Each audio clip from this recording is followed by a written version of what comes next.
Hello everyone, welcome back to the channel. Guys, आज मैं आप लोग के लिए एक न्यू चाइनीज़ ड्रामा एक्सप्लेन करने वाली हूँ जिसका नाम है the quirky and the charming. Episode की शुरुआत इस सीरीज़ की फीमेल लीड ईरान से होती है, जो कि एक होटल रूम में सो रही थी।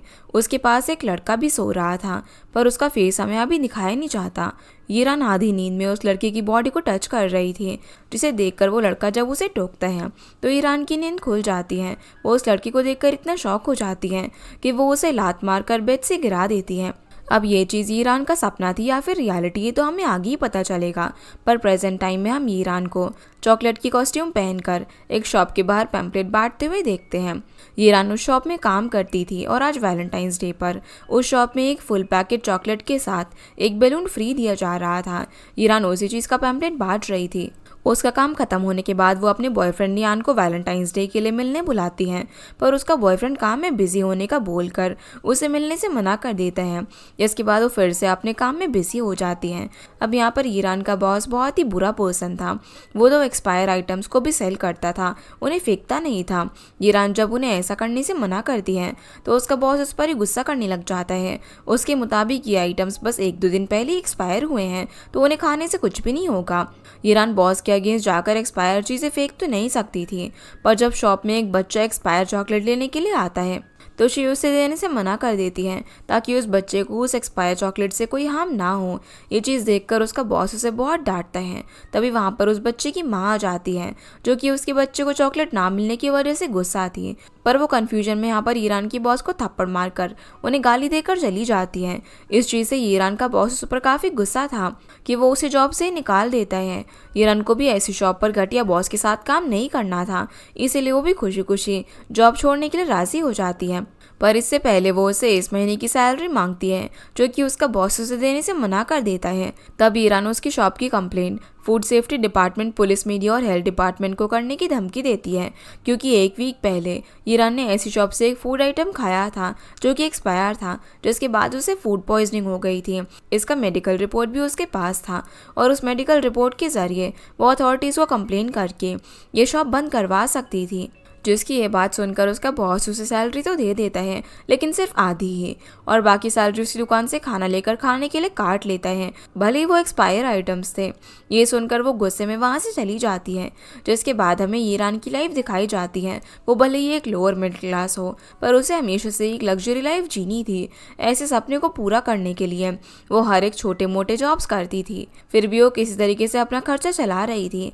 उसकी वजह से, उसके स्ट्रॉन्ग ओपिनियटेड नेचर की वजह से वो ज़्यादातर टाइम एक जॉब पर टिक नहीं पाती थी। दूसरी तरफ हम इस सीरीज़ के मेल लीड शाओ को देखते हैं, जो कि स्प्रिंग सी रिजॉर्ट के हाउसकीपिंग डायरेक्टर था। शाओ अपने काम को बहुत ही सीरियसली लेता था। अगर किसी कस्टमर की कोई कंप्लेन होती तो वो खुद उसे सॉल्व करने के लिए आ जाता था। आज भी ऐसे ही एक वीआईपी कस्टमर खराब पानी को लेकर होटल स्टाफ को कंप्लेन कर रही थी। स्टाफ को समझ नहीं आ रहा था कि वो उस कस्टमर को हैंडल कैसे करे, तो शाओ खुद उस वीआईपी कस्टमर के पास जाता है और उनके रूम के बाथरूम के शावर के पानी को पी जाता है, सिर्फ ये प्रूव करने के लिए कि उनके होटल का पानी बिल्कुल साफ है।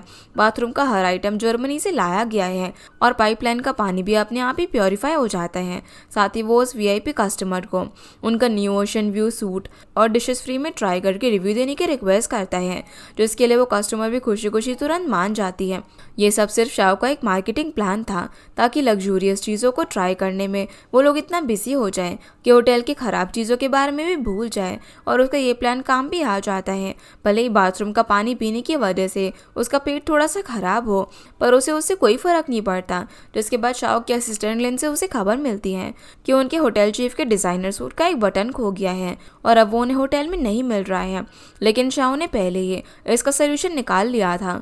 सिटी में एक शॉप है जहाँ पर उस बटन जैसा ही सेम बटन बनाया जाता है।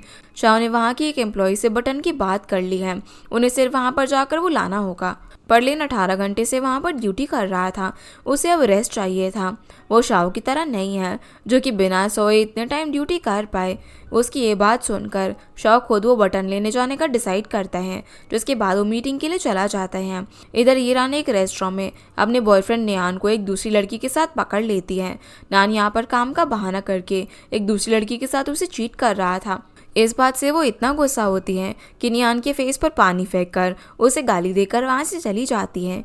इवनिंग को वो यही बात अपनी फ्रेंड पान को बताती है। पान भी नियान की इस हरकत पर बहुत ज़्यादा गुस्सा थी। ईरान नियान को लेकर बहुत ज़्यादा सीरियस थी। उसने तो सोचा ही नहीं था कि उन दोनों का ब्रेकअप इस तरीके से वैलेंटाइंस डे पर होगा। ऊपर से अगले दिन ईरान का बर्थडे भी है, इसीलिए उसका मूड ठीक करने के लिए पान उसे स्प्रिंग सी रिजॉर्ट होटल का एक रूम की गिफ्ट देती है, ताकि एक रात के लिए सही है पर ईरान 5 स्टार होटल में एक लग्जूरियस लाइफ जी सके। रूम का बिल पान ने पहले ही पे कर दिया था। अब पान से ये गिफ्ट पाकर वो काफ़ी खुश होती है। जिसके बाद ईरान पान को वही बटन देती है जिसे शाओ ढूंढ रहा था। शाओ ने उस बटन को लाने के लिए पान को ही कांटेक्ट किया था और पान ने ईरान को वो बटन शॉप से लेने के लिए कहा था, पर पान का आज एक म्यूजिक परफॉर्मेंस था, इसीलिए वो ईरान को वो बटन लेकर उसी रोड साइड रेस्टोरेंट में वेट करने के लिए बोलती हैं। कुछ देर बाद शाओ वो बटन लेने के लिए आ जाता है, जिसके लिए ईरान भी राजी हो जाती है और पान के जाने के बाद वो वहीं पर ड्रिंक करके शाओ का वेट कर रही थी। वहीं मीटिंग में भी शाओ का पेट बाथरूम का खराब पानी पीने की वजह से प्रॉब्लम दे रहा था, पर फिर भी वो मीटिंग कंटिन्यू करने लगता है। वो हमेशा खुद से भी ज़्यादा अपनी ड्यूटी को इम्पोर्टेंस देता था। यहाँ पर वैलेंटाइंस डे के लिए शाओ ने पूरे होटल में बहुत सारे रोमांटिक डेकोरेशन करवाए थे।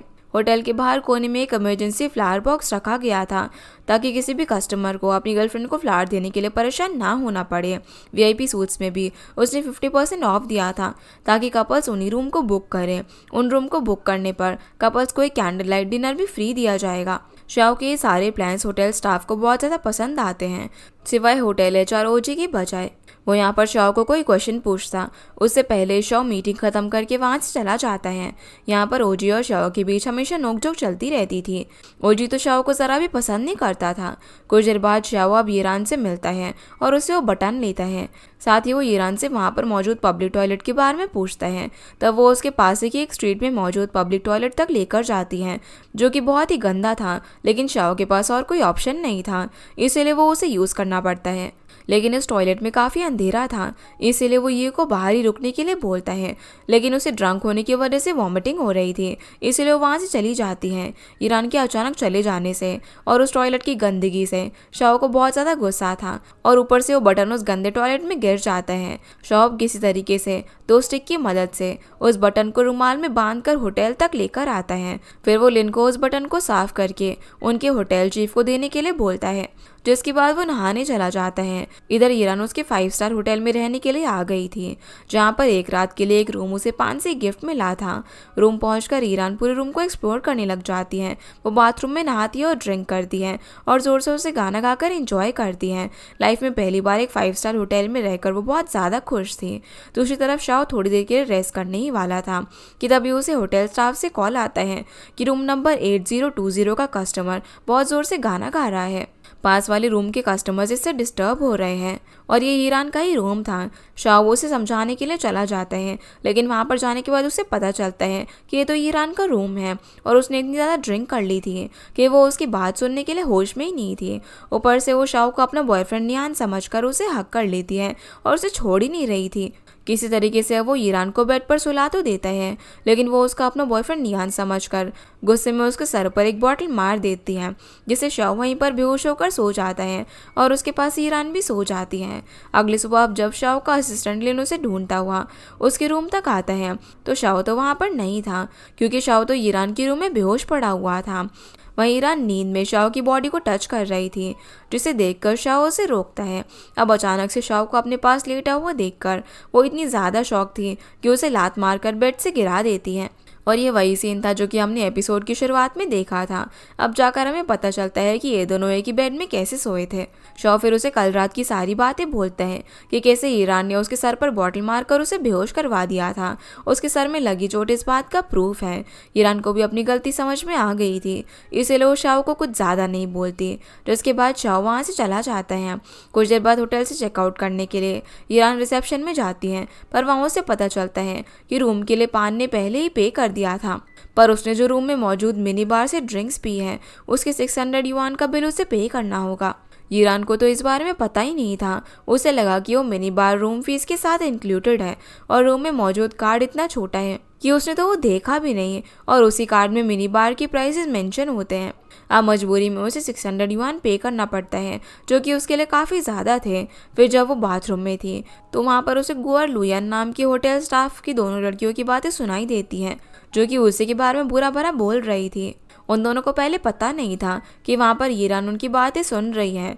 फिर जब वो ईरान को देखती है तो दोनों उससे माफ़ी मांगने लग जाते हैं, पर ईरान यहाँ पर उनके 5 स्टार होटल को बुरा भला बोलकर वहाँ से चली जाती है। उसके मुताबिक उनके होटल से कई ज़्यादा अच्छे होटल सिटी में मौजूद हैं, जिनका प्राइस भी उनके होटल जितना नहीं है, साथ ही खाना और सर्विस भी उनसे ज़्यादा अच्छी है।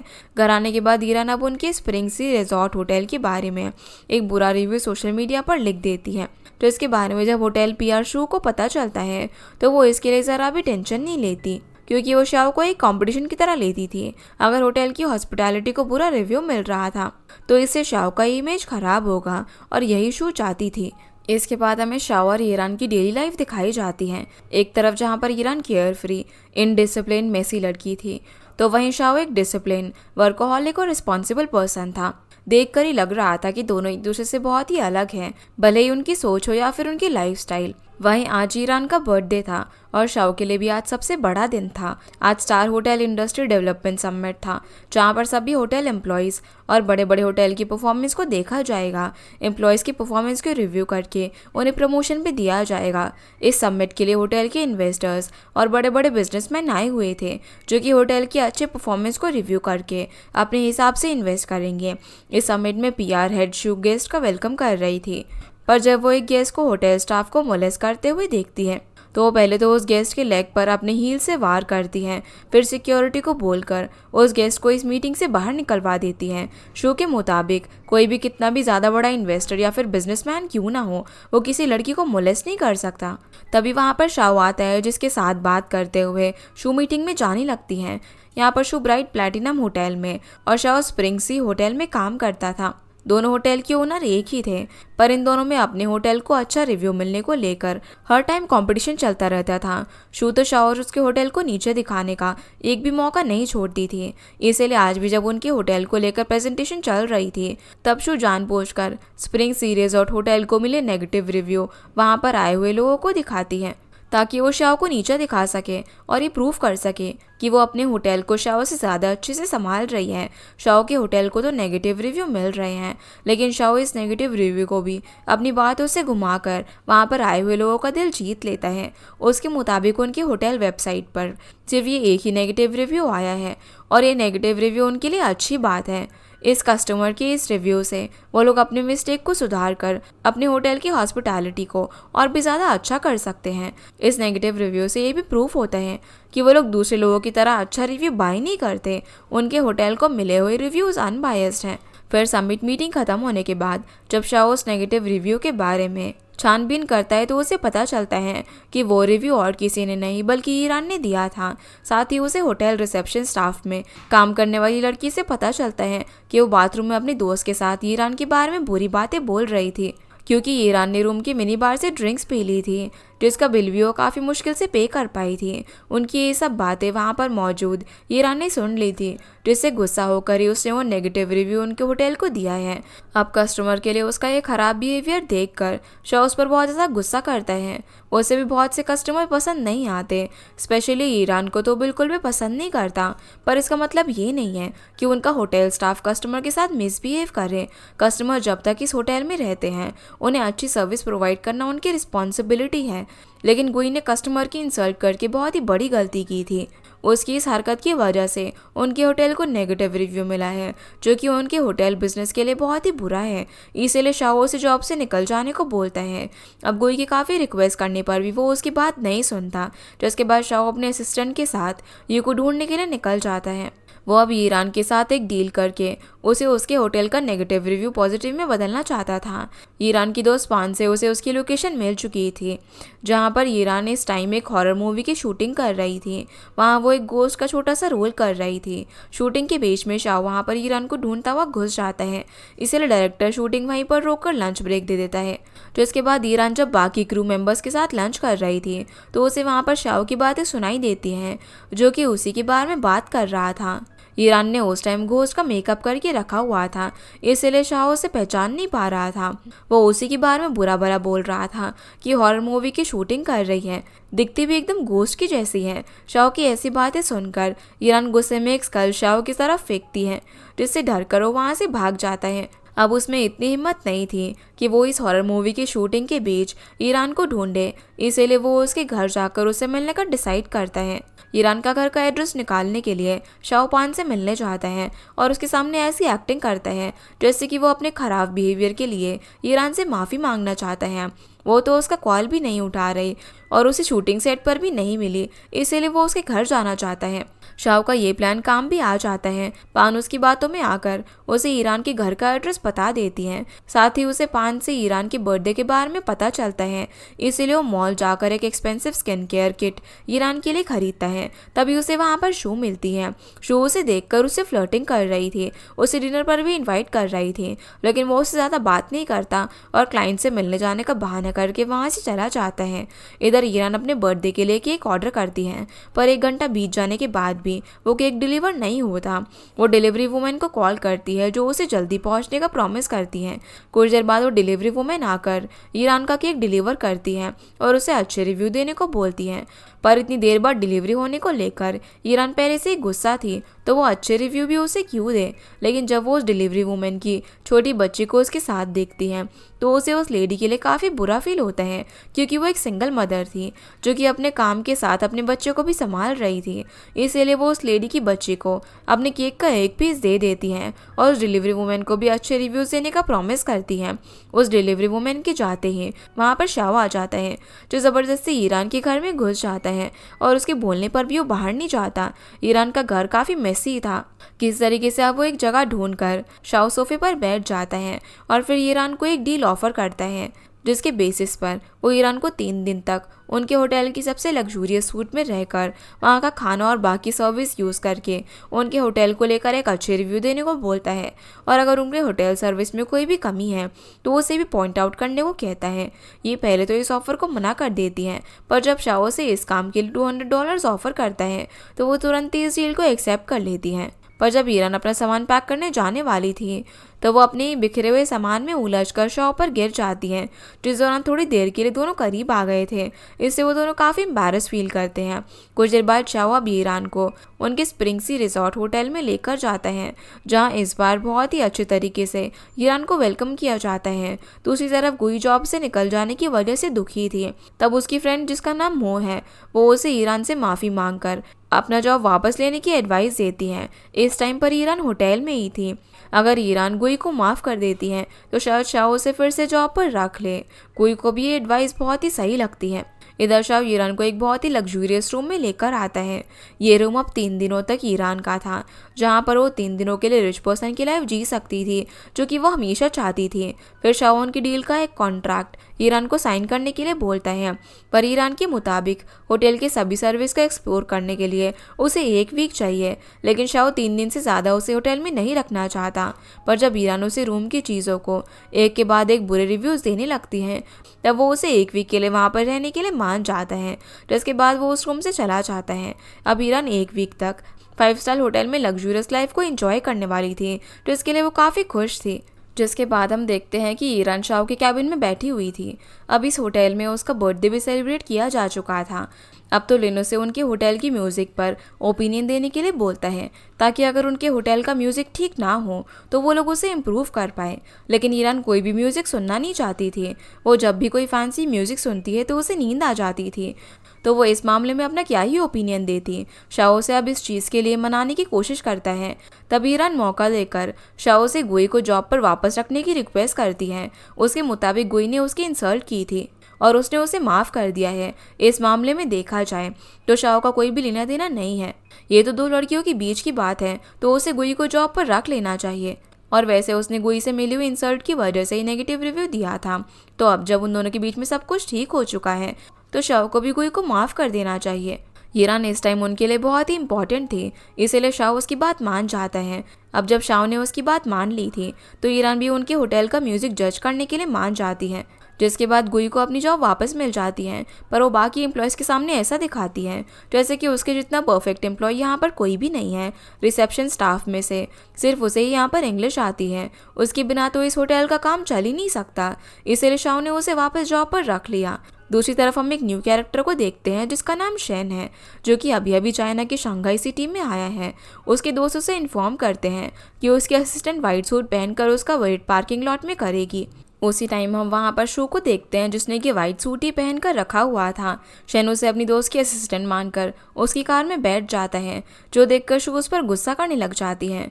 तभी शेन को उस असिस्टेंट का कॉल आता है जो कि पार्किंग लॉट की दूसरी तरफ उसका वेट कर रही थी। यहाँ पर सारी मिसअंडरस्टैंडिंग क्लियर हो गई थी, इसीलिए शेन अपनी हरकत के लिए शो से माफ़ी मांगता है, लेकिन वो तो उसका बैग कार से फेंक कर वहाँ से चली जाती है। वहीं शाओ येरान को उनके होटल का फैंसी म्यूज़िक सुनाने लग जाता है, पर एज़ यूजुअल येरान को वो म्यूज़िक सुनते सुनते नींद आ जाती है। वो नींद में शाओ के शोल्डर पर बार बार सर रख रही थी और शाओ से दूर करने की पूरी कोशिश कर रहा था। फाइनली जब म्यूज़िक पूरा होता है तो येरान नींद से जाग जाती हैं। वो उस पियानो आर्टिस्ट से उसकी म्यूज़िक की काफ़ी तारीफ़ करती हैं। शाओ के मुताबिक किसी भी आर्टिस्ट की आर्ट को कभी बुरा नहीं बोलना चाहिए।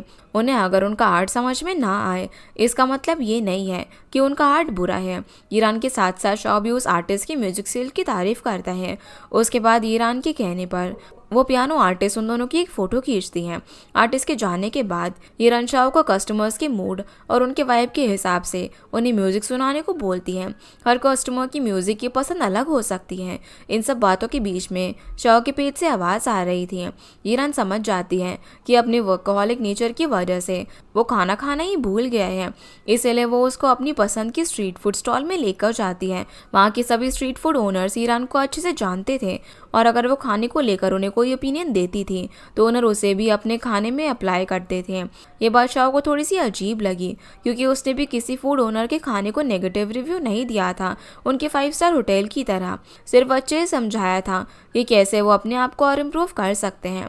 इस पॉइंट पर दोनों एक पुरानी चाइनीज शॉप पर बैठे थे जहाँ का ओनर भी ईरान को बहुत ही अच्छे से जानता था। वो पहले उन्हें अपने होममेड डम्पलिंग्स देता है और फिर कुछ देर बाद उन्हें विनेगर लेकर देता है। आज भी शॉप में कस्टमर्स की भीड़ थी, इसीलिए उसे विनेगर लाने में देरी हुई। इसके लिए वो उनसे माफ़ी भी मांगता है।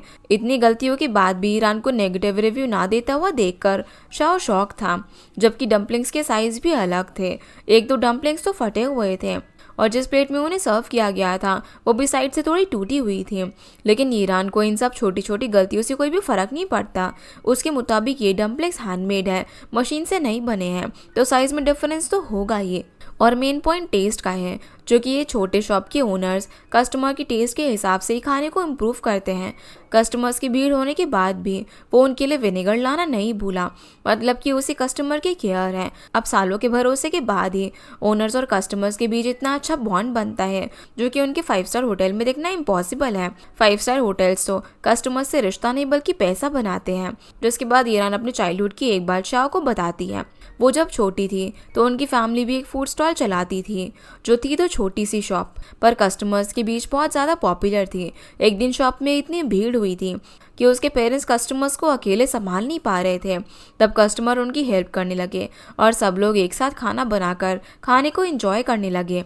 ये देखकर ऐसा लग रहा था जैसे कि एक बड़ी सी फैमिली पार्टी कर रही हो। लेकिन बड़े बड़े रेस्टोरेंट्स और होटल्स ने उनके फूड स्टॉल की जगह पर कब्जा कर लिया और उनका शॉप बंद हो गया।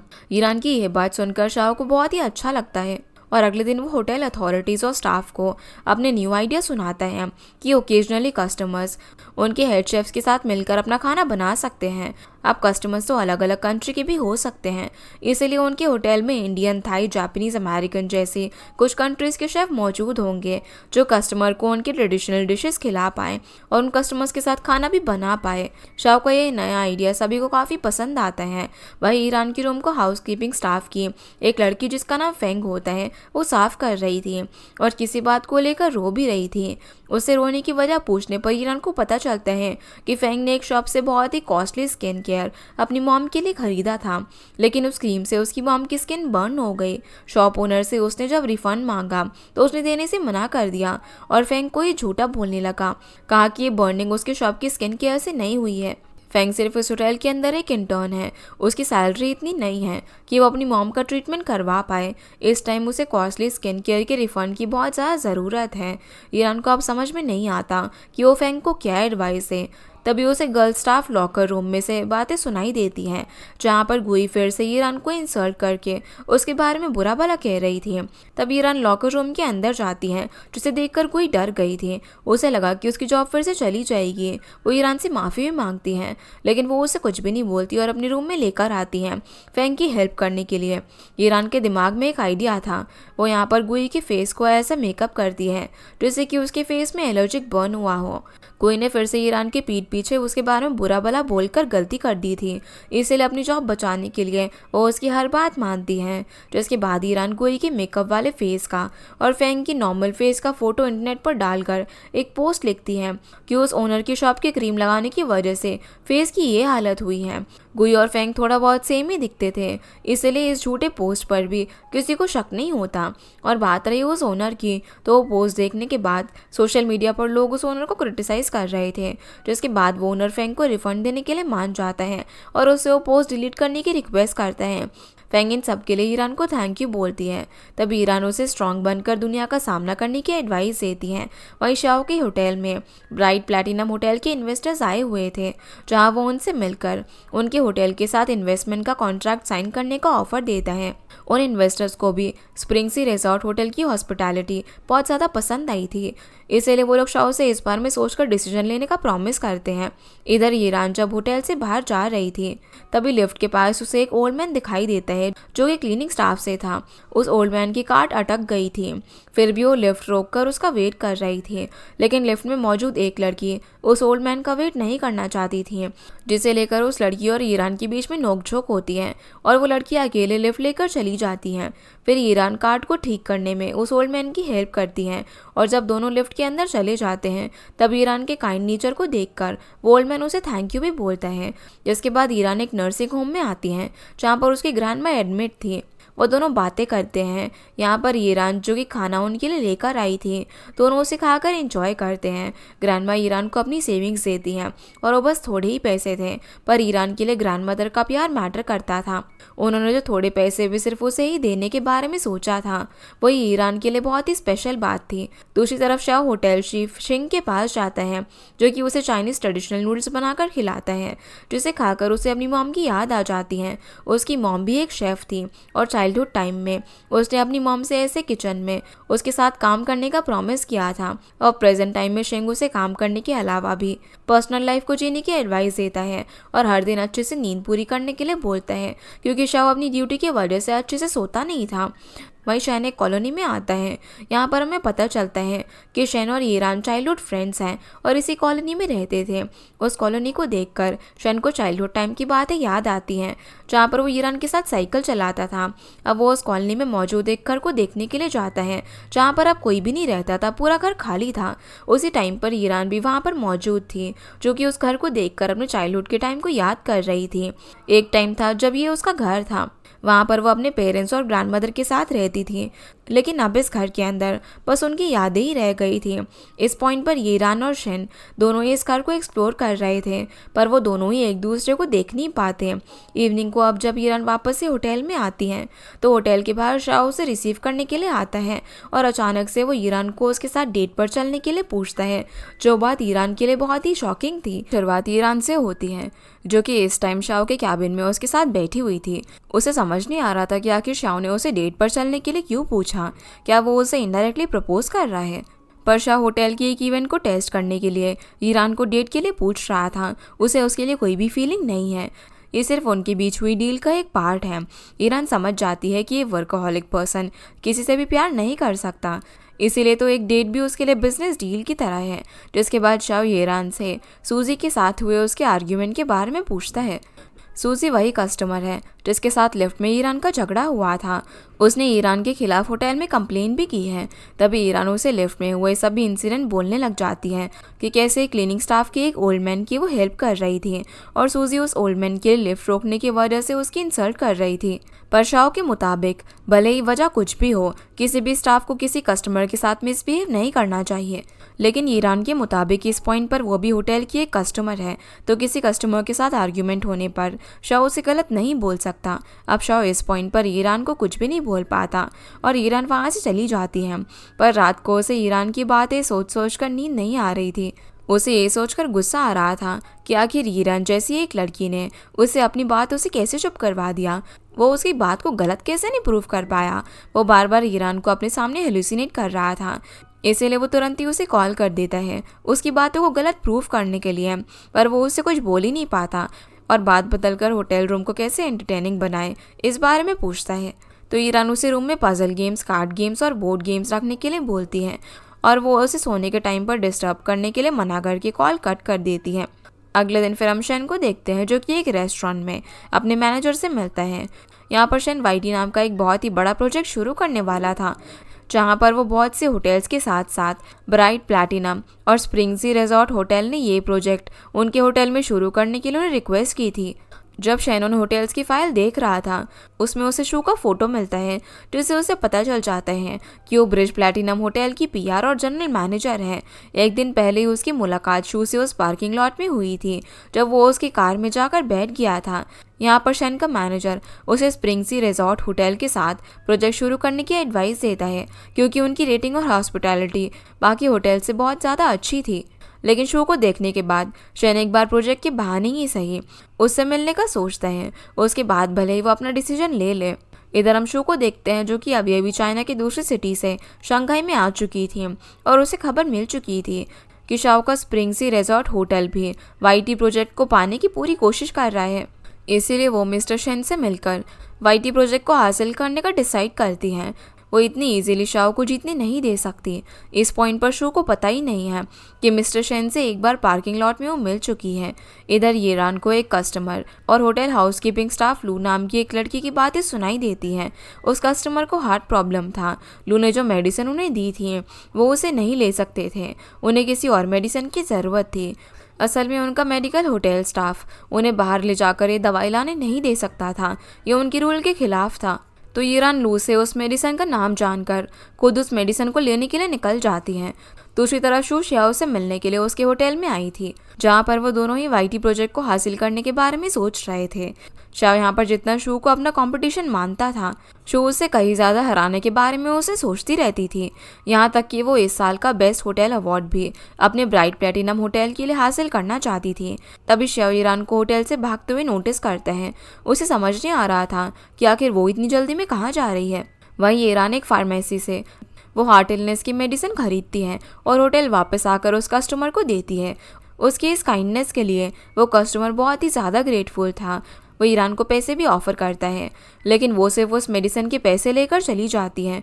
और यहाँ में पता चलता है कि ईरान जब छोटी थी तब उसके फादर की मौत हार्ट अटैक से हुई थी। वो अपनी फादर की हेल्प तो नहीं कर पाई, लेकिन तब से वो नहीं चाहती कि किसी भी हार्ट पेशेंट को कोई तकलीफ उठानी पड़े। दूसरी तरफ रिसेप्शन की गुआई और देंग आने वाले होटल स्टाफ अवार्ड के बारे में बात कर रहे होते हैं। गुआई को लगता है बेस्ट होटल एम्प्लॉय का अवार्ड और एक अच्छा बोनस उसे ही मिलेगा, क्योंकि उसे कस्टमर को देखकर ही उसके कैरेक्टर का पता चल जाता है।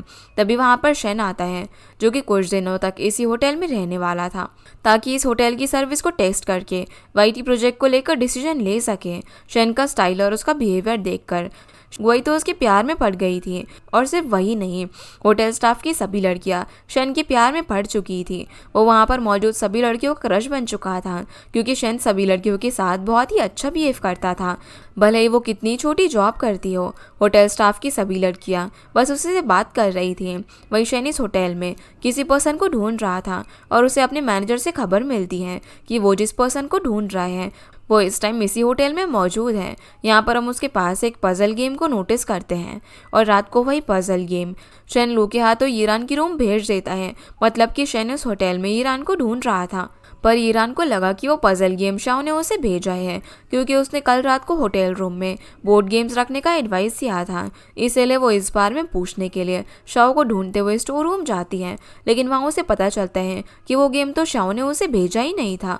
ये सुनकर वो वहाँ से जाने लगती है, पर स्टोरेज रूम का दरवाज़ा लॉक हो चुका था। बाहर एक साइन बोर्ड पर लिखा हुआ था कि ये डोर डिफेक्टिव है और अपने आप ही लॉक हो जाता है, पर उन दोनों ने वो साइन बोर्ड नहीं पढ़ा था। शाओ भी उस डोर को खोलने की बहुत ज़्यादा कोशिश करता है, लेकिन दरवाज़ा खुलता ही नहीं है। उसी टाइम उस रूम की लाइट भी चली जाती है। ऊपर से शाओ अपना फ़ोन भी अपने कैबिन में छोड़कर आया था, और ईरान के फ़ोन से जब वो अपने असिस्टेंट लिन को कॉल करता है तो वो उसे क्रेडिट कार्ड वालों का कॉल समझकर बार बार कॉल कट कर रहा था। शाओ को अब बोलने का मौका ही नहीं दे रहा था। तभी ईरान के फ़ोन की बैटरी भी ख़त्म हो जाती है। अब सुबह तक वो लोग इसी रूम में फंस चुके थे। रात को उन्हें इसी रूम में रहना होगा, इसीलिए शाओ स्टोरेज रूम में एक बेडशीट बिछाता है और दोनों वहाँ पर बहुत सारे कैंडल जलाते हैं। ईरान को ऐसे रूम में कैंडल लाइट के साथ टाइम स्पेंड करने में बहुत ही अच्छा लग रहा था, पर शाओ को ऐसी चीज़ बिल्कुल भी पसंद नहीं थी। उसे तो जल्दी से इस रूम से बाहर निकलना था। जिसके बाद दोनों टाइम पास करने के लिए एक दूसरे की लाइफ की बातें शेयर करने लग जाते हैं, जहाँ में पता चलता है कि ईरान लाइफ में कई बार ऐसी अजीब जगहों में फंस चुकी है। बेसमेंट, रेलवे स्टेशन, फैक्ट्री, ऐसी कोई भी अजीब जगह नहीं है जहाँ पर वो ना सोई हो। यहाँ तक कि फैक्ट्री में काम करते टाइम उसके साथ काम करने वाले वर्कर्स को बेसमेंट में सोना पड़ा था, जहाँ पर बहुत सारे चूहे भी थे। यहाँ पर चूहे की बातें सुनकर शाओ थोड़ा सा डरने लग जाता है, क्योंकि उसने तो अपनी लाइफ में कभी भी ऐसा स्ट्रगल नहीं फेस किया था। ऊपर से ईरान उसे कॉकरोच की बातें बोलकर भी डराने लगती है। उसकी बातों से डर कर शाओ ईरान के एकदम पास आकर बैठ गया था। अगली सुबह अब जब लिन शाओ को हर जगह पर ढूंढ रहा था, तो वो ना ही उसे कैबिन में और ना ही होटल की बाकी जगहों में मिलता है। यहाँ तक कि वो अपना फ़ोन भी रिसीव नहीं कर रहा था। उसे तो अब तक पता ही नहीं था कि कल रात को ईरान के फ़ोन से शाओ उसे कॉल कर रहा था। वहीं होटल स्टाफ जब स्टोर रूम का दरवाज़ा खोलते हैं तो उन्हें वहाँ पर ईरान और शाओ सोते हुए दिखाई देते हैं। तभी उन दोनों की नींद खुलती है और स्टाफ को अपने सामने देखकर दोनों एम्बैरेस फील करते हैं। ईरान तो वहाँ से अपनी रूम की तरफ भागती है और शाओ ने स्टोर रूम वाली बात किसी को भी बोलने से मना करके वहाँ से चला जाता है। लेकिन ऐसा कैसे हो सकता है कि लोग इस बात के बारे में गॉसिप ना करें। ईरान और शाओ जो एक साथ स्टोर रूम में रात को सोए थे, ये बात अब पूरे होटल स्टाफ के बीच में होने लग जाती है, और हर बार उस बात में कोई ना कोई एलिमेंट ज़रूर जुड़ जाता था। जैसे कि शाओ मैरिड है, साथ ही उसके 2 ट्विंस बच्चे भी हैं, और फेंग तो ये गॉसिप आकर ईरान को सुनाती है, जो सुनकर अब वो शाओ को कैसिनोवा समझ रही थी कि वाइफ और ट्विंस बच्चे के होने के बाद भी वो उसके इतना क्लोज आकर रात में सो रहा था। दूसरी तरफ शाओ को भी पूरे होटल में उसके बारे में चल रही गॉसिप के बारे में पता चलता है, लेकिन बात अगर इतनी फैल ही चुकी है तो वो उसे रोक तो नहीं सकता, इसलिए वो बातों को इग्नोर करने की कोशिश करता है। दूसरी तरफ ईरान शर्म के मारे अपनी रूम से बाहर ही नहीं निकल पा रही थी।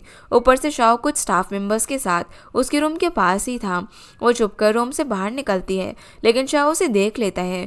फिर भी वो ब्रेकफास्ट करने का बहाना करके वहाँ से भाग जाती है। इधर शाओ मीटिंग में ईरान के बारे में सोच रहा था कि वो ऐसे हेल्यूसिनेट कर रहा था जैसे कि ईरान वहाँ पर प्रेजेंटेशन दे रही हो और उसकी गोद में आकर बैठ गई हो। पूरे दिन अब दोनों एक दूसरे को इग्नोर करने में लगे रहते हैं। कुछ देर बाद ईरान एक इंटरव्यू के लिए होटल से निकलने लगती है। दोनों का यहाँ पर आमना सामना तो होता है, पर एक दूसरे से वो लोग ठीक से बात नहीं करते। इधर शन रिसेप्शन में गुआई से ईरान का रूम नंबर पूछता है, लेकिन वो रूल के खिलाफ था, इसीलिए गुआई उसे इन्फॉर्मेशन नहीं दे पाती। पर जब उसी टाइम ईरान वहाँ से गुजर रही थी तो गुआई शन को ईरान के बारे में बोलती है। शन यहाँ पर ईरान के पीछे जाता है, पर तब तक शाओ कार लेकर ईरान को पिक करने के लिए आ गया था और ईरान उसके कार में बैठकर चली जाती है। रास्ते में ईरान शाओ को बुरा भला बोल रही थी कि वो मैरिड और ट्विंस किड्स होने के बाद भी उसके इतना करीब आने के लिए। तभी शाओ उसे समझाता है कि पूरे होटल स्टाफ उनके बारे में ये सभी कहानी बना रहा है, वो मैरिड नहीं है। जो सुनकर वो शॉक हो जाती है। उसे समझ नहीं आ रहा था कि आखिर लोग गॉसिप को कहाँ से कहाँ तक लेकर चले गए। शाओ ईरान को उसके इंटरव्यू वाली लोकेशन पर ड्रॉप करता है, जहाँ कार से उतरने से पहले शाओ ईरान का सीट बेल्ट खोलने के दौरान उसके काफ़ी क्लोज आ गया था। ईरान को लगा कि शाओ उसे किस करने वाला है, लेकिन शाओ उसकी गलतफहमी दूर करते हुए बोलता है कि वो उसे सीट बेल्ट खोलने की कोशिश कर रहा है। जिसके बाद ईरान इंटरव्यू के लिए चली जाती है। लेकिन उस कंपनी के बॉस को अपने एम्प्लॉयज़ पर चिल्लाते हुए देखकर उसे बहुत ज़्यादा अजीब लगता है। फिर वो बॉस बिना कोई एक्सपीरियंस के सिर्फ ईरान का बायोडाटा देखकर उसे जॉब पर रख लेता है, जिससे वो काफ़ी ज़्यादा खुश हो जाती है। लेकिन उसकी ये खुशी तुरंत ही गायब हो जाती है। जब वो बॉस जॉब के लिए उससे पैसे मांगता है, तभी ईरान समझ जाती है कि ये कोई स्कैम है, इसीलिए वो उस बॉस को गाली देकर वहाँ से निकल आती है। दूसरी तरफ शू शेन से मिलने के लिए कॉफ़ी शॉप में आई हुई थी। तभी पार्किंग लॉट में शेन उसे मिलता है और उसे कार ठीक से पार्क करने के लिए बोलता है, क्योंकि उसने 2 पार्किंग स्पॉट में अपनी कार को टेढ़ा पार्क किया हुआ था। पर शू उसकी बात नहीं सुनती और रेस्टोरेंट के अंदर जाकर बैठ जाती हैं। जब शेन फिर उसके पास आकर बैठता है तो शू उसे कहीं और जाकर बैठने के लिए बोलती है, क्योंकि उसे पता ही नहीं था कि वो इसे मिस्टर शेन से मिलने के लिए आई है। पर जब शेन उसे उसके फ़ोन पर कॉल करता है, तब जाकर शू को समझ में आता है कि वो मिस्टर शेन है, जिसके साथ वो वाईटी प्रोजेक्ट के बारे में बात करने के लिए आई है। लेकिन शू समझ चुकी थी कि उसने इतनी बार शेन को अनजाने में इंसल्ट किया है कि शेन अब तो उसे वाईटी प्रोजेक्ट नहीं देने वाला। फिर भी वो एक लास्ट टाइम उसका ब्रिज प्लैटिनम होटल दूसरे होटल से क्यों अच्छा है वो उसे समझाने लग जाती है। पर शेन के मुताबिक शू का होटल कितना भी अच्छा हो, लेकिन उसके प्राइजेस बहुत ही ज़्यादा है। शो के मुताबिक उनका 5 star hotel road side stall नहीं है, प्राइस तो ज़्यादा होंगे ही।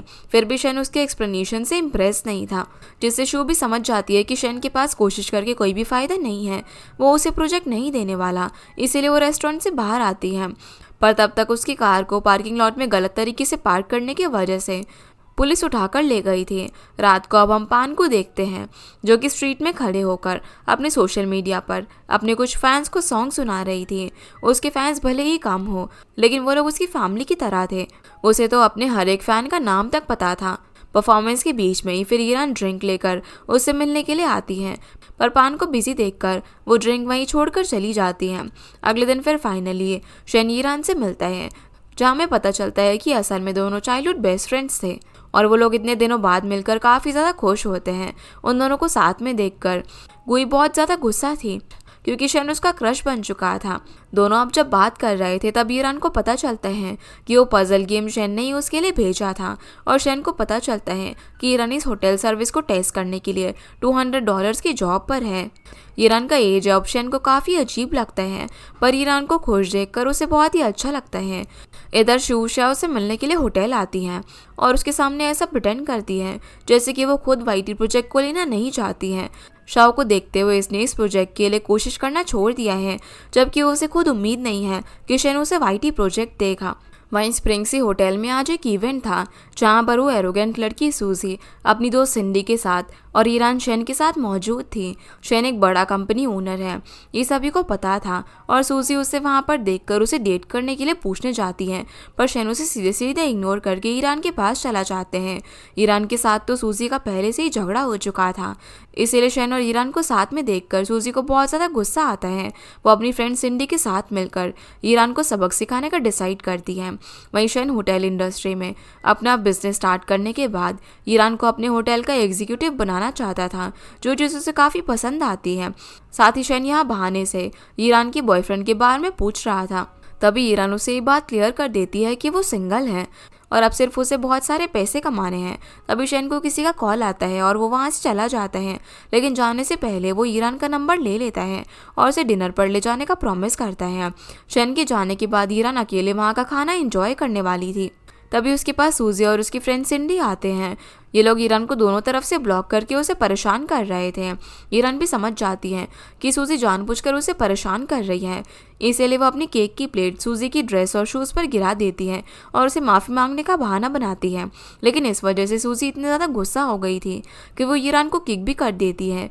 ईरान उसे समझाती है कि अगर उन्हें झगड़ा ही करना है तो वो बाहर चले और इस तरीके से पार्टी ना ख़राब करें, पर वो दोनों उसकी कहाँ सुनने वाली थी। इससे ज़्यादा भी ईरान और सहन नहीं करने वाली थी, इसीलिए वो एक ड्रिंक सूजी के फेस पर फेंक देती हैं, जिसे देखकर सूजी भी ड्रिंक ईरान के फेस पर फेंकने वाली थी, लेकिन वहाँ का कोई भी गेस्ट उसे ड्रिंक लेने नहीं दे रहा था।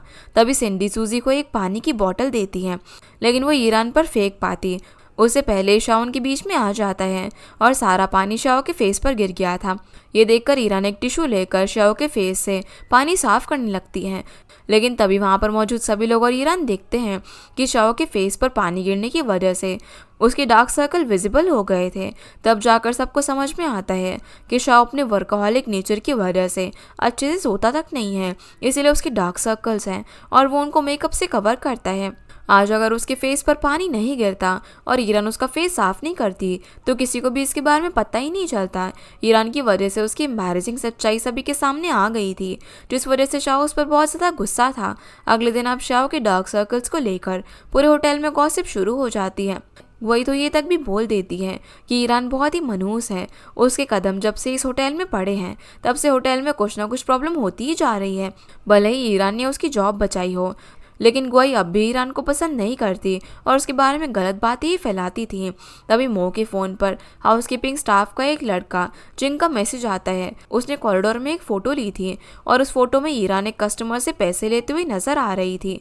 ये वही कस्टमर है जिसके लिए ईरान हार्ट इलनेस की मेडिसिन लेकर आई थी और वो सिर्फ मेडिसिन के पैसे उस कस्टमर से ले रही थी। पर गुआई इस चीज़ को ईरान के खिलाफ यूज़ करने के लिए ये फ़ोटो शाओ को दिखाती है और उसे भड़काती है कि ईरान उनके होटल में मौजूद कस्टमर से पैसे ले रही है। शाओ तो वैसे अपने डार्क सर्कल्स की बात सभी के सामने आने से गुस्सा था और अब ये फ़ोटो देखकर उसे और भी ज़्यादा गुस्सा आता है। इसीलिए जब रात को ईरान शाओ से माफ़ी मांगने के लिए आती है तब शाओ कस्टमर से पैसे लेने के बारे में और सूजी से हुए उसके झगड़े को लेकर उस पर गुस्सा करने लगता है। ईरान उसे समझाती है कि उसने उस कस्टमर को मेडिसिन दी थी, वो उसी के पैसे ले रही थी। और बात रही झगड़ा करने की तो सूजी ने ही पहले उससे झगड़ा शुरू किया था। वो अपनी फ्रेंड सिंडी के साथ उसे बुली कर रही थी, लेकिन शाओ का गुस्सा फिर भी शांत नहीं होता। उसके मुताबिक कोई भी कस्टमर कैसा भी बिहेव करे, वो जब तक इस होटल में है तो उन्हें उनकी रिस्पेक्ट करनी होगी। उन्हें नाराज करके अपना होटल बिजनेस बिगाड़ना नहीं है। पर ईरान जब से यहाँ पर आई है तो सारा काम बिगड़ ही रहा है। शाओ की ये बात सुनकर उसे बहुत ज़्यादा बुरा लगता है। अब दोनों के बीच आर्ग्यूमेंट इतनी ज़्यादा बढ़ जाती है कि शाओ ईरान के साथ किए गए 7 दिन का कॉन्ट्रैक्ट तोड़ देता है और ईरान को होटल से निकल जाने के लिए बोलता है। ईरान भी शाओ को बुरा भला कहकर वहाँ से चली जाती है, लेकिन बहुत सोचने के बाद शाओ को उसके लिए काफ़ी बुरा फील होता है। वो ईरान को रोकने के लिए चला जाता है। बहुत ढूंढने के बाद ईरान उसे रोड की दूसरी साइड में दिखती है। ईरान ने झगड़े के बारे में सोच सोच कर भूल ही गई थी कि वो ग्रीन लाइट के दौरान रोड क्रॉस कर रही है। अब एक गाड़ी उसे टकराने वाली थी, जो देखकर शाओ उसे बचाने के लिए रोड क्रॉस कर रहा था, लेकिन उससे पहले ही दूसरी तरफ से आकर शैन ईरान को बचा लेता है। इसलिए शाओ ईरान के सामने नहीं आता, वो सिर्फ शैन और ईरान को वहाँ से जाते हुए देख रहा था। इसके बाद शैन और ईरान एक रोड साइड स्टॉल में ड्रिंक और डिनर कर रहे थे। होटल से निकल जाने पर ईरान इतना ज़्यादा गुस्सा थी कि वो ड्रिंक पे ड्रिंक किए जा रही थी। तब शैन उसे ज़्यादा ड्रिंक करने से मना करता है। अगर ईरान चाहे तो शैन उसे किसी भी होटल में जॉब दिलवा सकता है, पर ईरान शैन से दोस्ती का फ़ायदा नहीं उठाना चाहती थी। ईरान ने लाइफ में कई सारी छोटी छोटी जॉब्स की हैं, लेकिन ये पहली बार उसे होटल में जॉब करने का मौका मिला, जो कि उसे हमेशा से करना था, क्योंकि एक टाइम पर उसकी फैमिली का भी एक रोड साइड फूड रेस्टोरेंट था। तब से उसे होटल और रेस्टोरेंट में काम करना बहुत ही ज़्यादा पसंद है।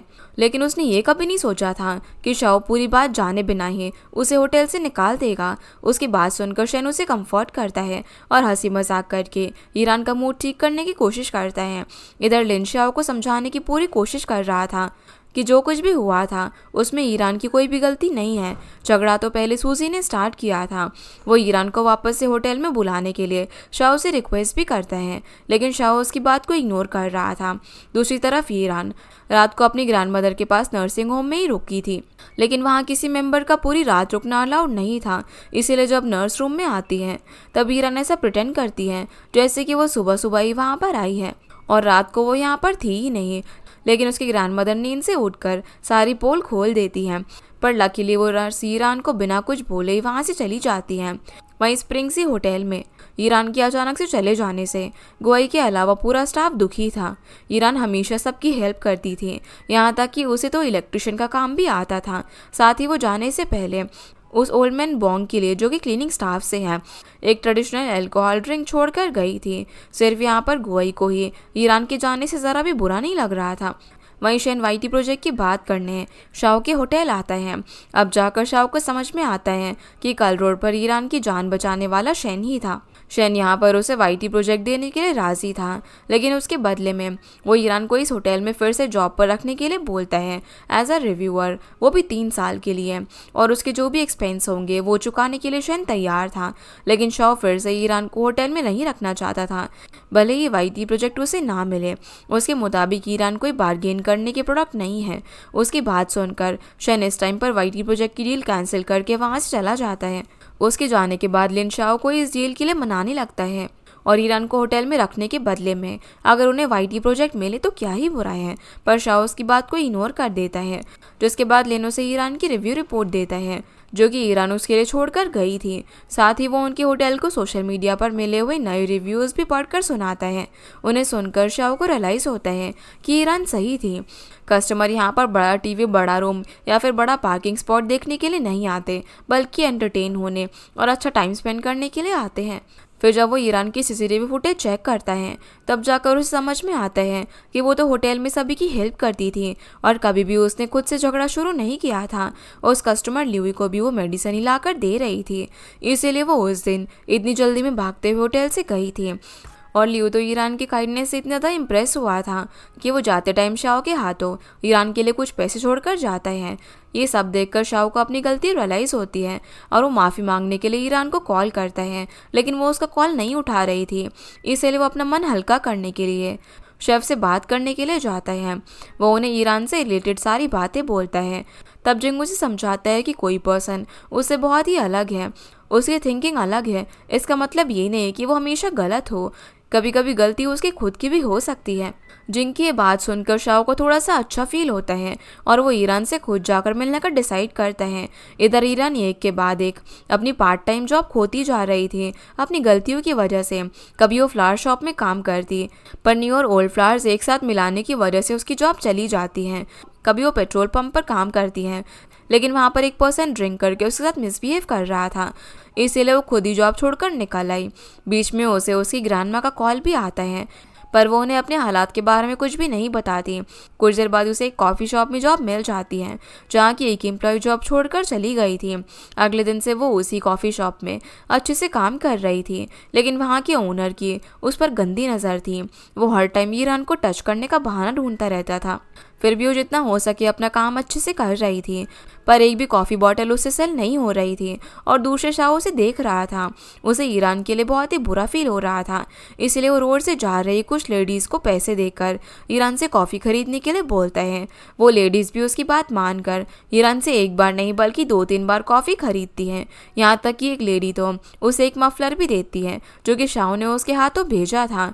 ये चीज़ ईरान को बहुत ही अजीब लगती है कि आखिर अचानक से ये लेडी बार बार कॉफ़ी क्यों खरीदने के लिए आ रही है, इसलिए वो उन लेडी का पीछा करती है। तब उसे शाओ दिखता है उन लेडीज़ को उसके पास कॉफ़ी खरीदने के लिए पैसे देते हुए, जो देखकर वो शाओ पर गुस्सा करती है और उस मफलर को उसकी कार में फेंक कर वहाँ से चली जाती है। रात को वो अपनी फ्रेंड पान से मिलकर अपनी लाइफ में हो रही सारी बातें बताती है।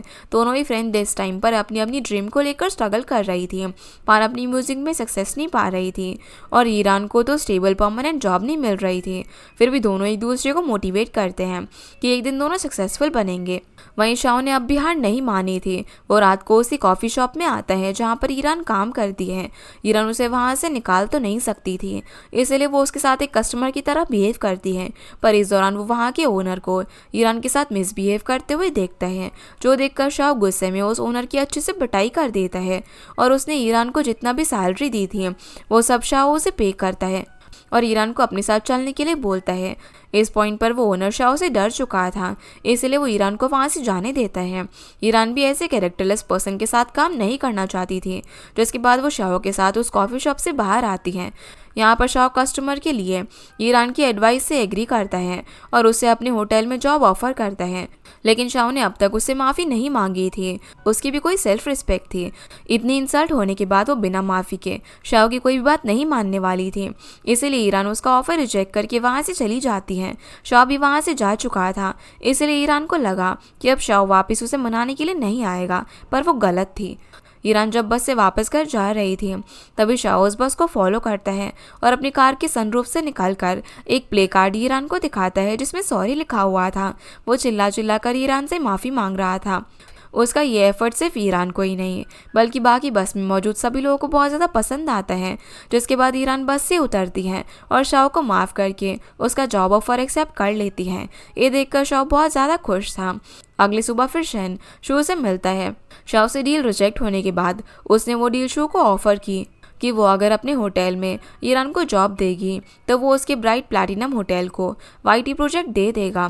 ये ऑफर शू तुरंत ही एक्सेप्ट कर लेती है, इसलिए शेन भी उसे वाईटी प्रोजेक्ट देने के लिए राजी था, जिसके लिए शू ने तो कॉन्ट्रैक्ट तक रेडी कर लिया था। पर कुछ ही देर बाद शेन को ईरान से खबर मिलती है कि उसे शाओ ने अपने स्प्रिंग होटल में जॉब पर रख लिया है। जॉब के पहले दिन ही ईरान अपनी तरीके से काम करने लगती है। होटल में जब एक पर्सन स्टाफ के साथ मिसबिहेव और हंगामा कर रहा था, तब ईरान एक बॉल उठाकर उस पर्सन के सर में मारकर उसे शांत करती है।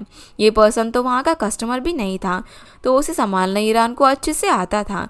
एपिसोड की शुरुआत में हम शू और शाओ को एक दूसरे के साथ बात करता हुआ देखते हैं, जहाँ पर शू उसके सामने ऐसे प्रिटेंड कर रही थी जैसे कि उसे तो वाईटी प्रोजेक्ट में कोई भी इंटरेस्ट नहीं था।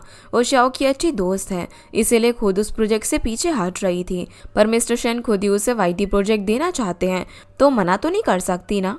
पर शाओ को नहीं लगता कि ये प्रोजेक्ट उसे मिलने वाला है। अगर मिस्टर शेन को उसके होटल में इंटरेस्ट होता तो वहाँ पर रहने की जगह उनकी स्प्रिंग रिजॉर्ट में क्यों रहते। ये बात शू के लिए भी शॉकिंग थी। उसी टाइम मिस्टर शेन वही लॉबी में मौजूद थे, इसलिए शाओ के जाने के बाद वो उसके पास जाती है और इस बारे में पूछती है। तब शेन उसके सामने बहाना बनाता है कि इस होटल में उसकी एक क्रश रहती है, इसीलिए वो यहाँ पर रुका हुआ है। असल में शेन वाईटी प्रोजेक्ट उसी होटल को देना चाहता था जो कि ईरान को जॉब पर रखेगा। अब जब स्प्रिंग होटल ने ही उसे जॉब पर रख लिया था, तो उसने प्रोजेक्ट को होल्ड पर रख दिया होता है ताकि वो उस प्रोजेक्ट के लिए ही इन दोनों होटल में से बेस्ट होटल सिलेक्ट कर पाए। वहीं होटल के एक रूम में एक कस्टमर सुसाइड करने के लिए बालकनी में खड़ा था और ड्रिंक करके ज़ोर ज़ोर से रो रहा था, क्योंकि शादी से एक दिन पहले उसे पता चलता है कि उसकी गर्लफ्रेंड पहले मैरिड थी और उसका डिवोर्स हो चुका है। होटल स्टाफ उस कस्टमर को संभाल भी नहीं पा रहे थे। तभी वहाँ पर ईरान आती है और कस्टमर को संभालने के लिए उसके सामने खुद रोने लग जाती है। वो उसे अपनी झूठी कहानी सुनाती है कि उसके हस्बैंड का तो अफेयर चला था, उनके 2 ट्विंस बच्चे होने के बाद भी उसने उसे धोखा दिया और पूरी फैमिली बर्बाद कर दी। उसका दुख तो उससे कहीं ज़्यादा है, सुसाइड तो उसे करना चाहिए, क्योंकि उसकी गर्लफ्रेंड उसे बहुत ज़्यादा प्यार करती है, इसीलिए उसे खोने के डर से उसने डिवोर्स की बात छुपाई थी। ईरान की इन बातों को कस्टमर भरोसा कर लेता है और मरने का डिसीजन छोड़कर खुद को शांत करता है। तभी वहाँ पर शाओ आता है, जो कि ईरान को उस कस्टमर के पास देखकर जेलस फील कर रहा था, इसलिए वो ईरान को डांट कर वहाँ से भेज देता है। दूसरी तरफ गुई को एक स्टाफ से ईरान को इस होटल में जॉब मिलने के बारे में पता चलता है। ईरान अब से इसी होटल में जॉब करेगी। इस बात से वो ज़रा भी खुश नहीं थी, भले ही दूसरे एम्प्लॉयज़ इस बात से खुश थे। यहाँ तक कि वो लोग तो ईरान की झूठी शादी की कहानी को भी सच मानकर उसके लिए दुखी हो रहे थे।